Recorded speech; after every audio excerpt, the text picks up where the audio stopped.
Al-Rahmania, page 34.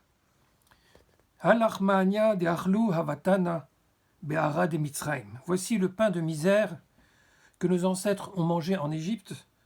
Quiconque a faim vienne et mange. Quiconque est dans le besoin vienne célébrer Pessah avec nous. Cette année encore, ici, l'an prochain dans le pays d'Israël. Cette année encore esclaves, l'an prochain des hommes libres. C'est la proclamation qui est le coup d'envoi du Maguide et qui va donner sens à toute cette soirée. On sent dans cette déclaration la tension entre la situation que nous connaissons aujourd'hui et celle du futur. Combien cela parle à notre actualité. On a envie de dire, maintenant encore confiné, maintenant encore dans l'effroi et l'inquiétude, et bientôt, dans un autre temps, nous sortirons à l'air libre et peut-être vers un nouveau monde. En tout cas, il faudra le construire. Il y a des choses qu'il y a dans cette déclaration qu'on ne peut pas faire, comme dire j'invite tous ceux qui ont faim à rejoindre ma table.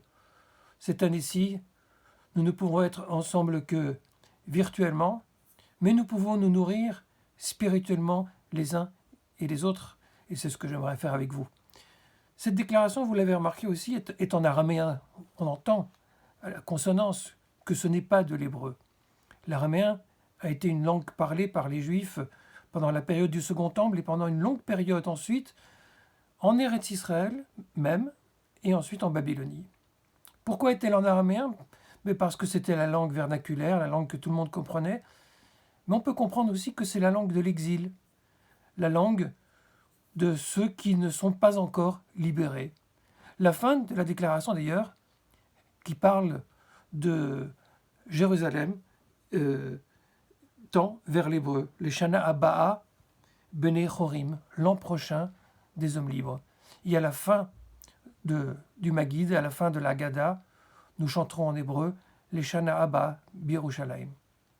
Il y a une incise tout à fait intéressante des communautés séfarades qui dit Etmol Ainu Avadim. Hier nous étions esclaves. Hayom Bene Chorim. Et aujourd'hui nous sommes des hommes libres.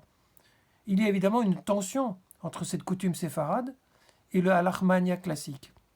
Il semble, en tout cas des manuscrits l'indiquent, que cette coutume était celle des Juifs vivant en Eretz Israël.